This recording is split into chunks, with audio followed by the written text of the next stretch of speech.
सही समय और सही निर्णय। एक बार की बात है, किसी शहर में एक प्रोफेसर साहब अपने 25 साल के बेटे के साथ रहते थे। वो अपने बेटे की हमेशा कन्फ्यूज रहने की आदत से बेहद परेशान थे। उनका बेटा कभी भी सही समय पर कोई काम नहीं करता, कोई निर्णय नहीं ले पाता।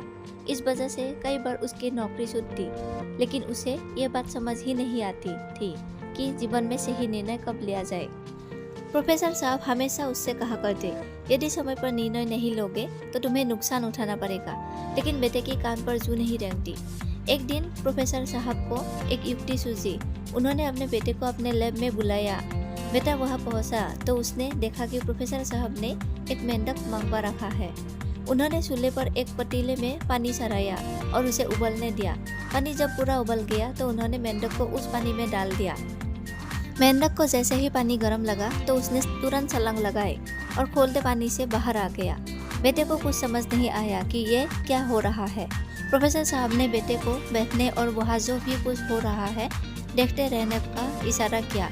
अब उन्होंने एक दूसरे पतीले में पानी लिया, उसमें उस मेंढक को डाल दिया और पानी को गर्म करने लगे। थोड़ी देर में पानी खोल गया, लेकिन मेंढक ने उस पानी से बाहर छलांग नहीं लगाया और कुछ देर में डूबकर मर गया।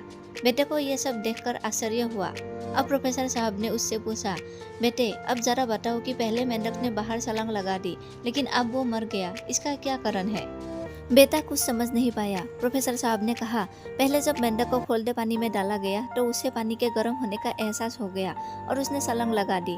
पर बाद में जैसे जैसे पानी गर्म होने लगा, मेंढक अपनी अंदरूनी ऊर्जा को खर्च कर स्वयं को उस पानी के लायक बनाता रहा। और जब पानी पूरी तरह गर्म हो गया तब तक उस मेंढक के अंदर इतनी ऊर्जा नहीं बची थी कि वो बाहर छलांग लगा पाता, क्योंकि उसने अपनी सारी ऊर्जा खुद को पानी के तापमान के बराबर में खर्च कर दी थी।